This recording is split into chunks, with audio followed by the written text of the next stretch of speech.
Suara tangisan mereka semakin nyaring.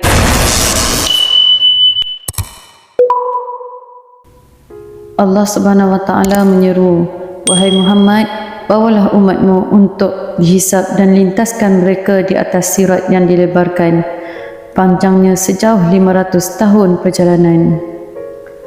Malaikat Malik berdiri di pintunya, yakni di neraka. Dia menyeru, "Wahai Muhammad, siapa yang datang dari umatmu dan bersamanya ada pelepasan dari Allah Ta'ala, maka dia akan terselamat. Sekiranya sebaliknya, maka dia akan terjatuh di dalam neraka. Wahai Muhammad, katakanlah kepada orang yang diringankan agar berlari. Katakan kepada orang yang diberatkan agar berjalan." Nabi Muhammad sallallahu alaihi wasallam bersabda kepada malaikat Malik, "Wahai Malik, dengan kebenaran Allah Ta'ala ke atasmu, palingkanlah wajahmu dari umatku sehingga mereka dapat melepasi. Jika tidak, hati mereka akan gemetar melihatmu." Malaikat Malik memalingkan mukanya dari umat Nabi Muhammad sallallahu alaihi wasallam. Umat Nabi Muhammad sallallahu alaihi wasallam telah dipecahkan kepada 10 kumpulan.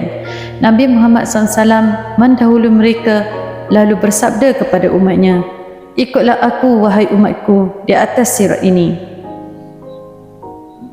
Kumpulan pertama berjaya melintasi seperti kilat yang memancar. Kumpulan kedua melintasi seperti angin yang kencang. Kumpulan ketiga melintasi seperti kuda yang baik. Kumpulan yang keempat seperti burung yang pantas. Kumpulan yang kelima berlari. Kumpulan keenam berjalan. Kumpulan ketujuh berdiri dan duduk kerana mereka dahaga dan penat.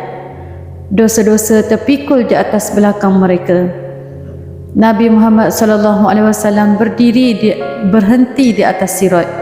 Setiap kali baginda sallallahu alaihi wasallam melihat seorang dari umatnya bergayut di atas sirat, baginda sallallahu alaihi wasallam akan menarik tangannya dan membangunkan dia kembali.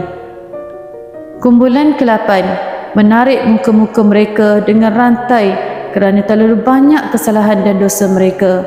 Bagi yang buruk, mereka akan menyeru, "Wahai Muhammad sallallahu alaihi wasallam." Nabi Muhammad sallallahu alaihi wasallam berkata, "Tuhan, selamatkan mereka. Tuhan, selamatkan mereka." Kumpulan ke-9 dan ke-10 tertinggal di atas sirat. Mereka tidak diizinkan untuk menyeberang. Dikatakan bahawa di pintu syurga ada pokok yang mempunyai banyak dahan. Bilangan dahannya tidak terkira melainkan Allah Ta'ala sahaja yang mengetahuinya. Di atasnya ada kanak-kanak yang telah mati semasa di dunia. Umur mereka 2 bulan, kurang dan lebih sebelum mereka baligh. Apabila mereka melihat ibu dan bapa mereka, mereka akan menyambutnya dan mengiringi mereka memasuki syurga. Mereka memberikan segala kelas dan cerek serta tuala dari sutera. Mereka memberi ibu dan bapa mereka minum kerana kehausan hari kiamat. Mereka memasuki syurga bersama-sama.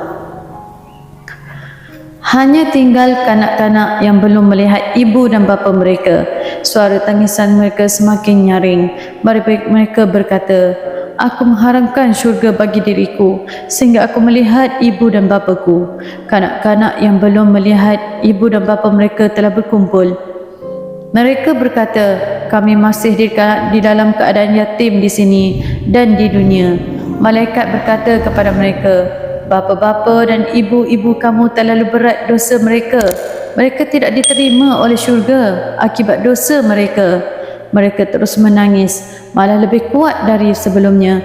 Lalu berkata, "Kami akan duduk di pintu syurga, moga-moga Allah Ta'ala mengampuninya dan menyatukan kami dengan mereka." Demikianlah orang yang melakukan dosa besar akan dikurung di tempat pembalasan yang pertama. Ia dipanggil tempat teropong. Kaki-kaki mereka akan bergantung di sirat. Nabi Muhammad sallallahu alaihi wasallam melintasi sirat bersama orang-orang yang soleh di kalangan yang terdahulu dan orang yang taat selepasnya. Di hadapannya ada bendera-bendera yang berkibaran. Bendera kepujian berada di atas kepalanya.